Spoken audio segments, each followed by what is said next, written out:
জল লইতেছি, লেবু এখানে লইছি, লেবু একটা কাটিয়া লইছি, এখানে লইছি লবণ, চিনি, আইটাতে জল।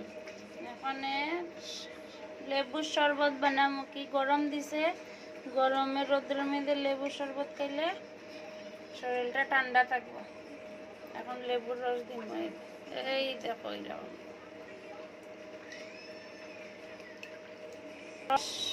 সব ইয়ে করে লেছি। এখন চিনি লবণ মিক্সড করব,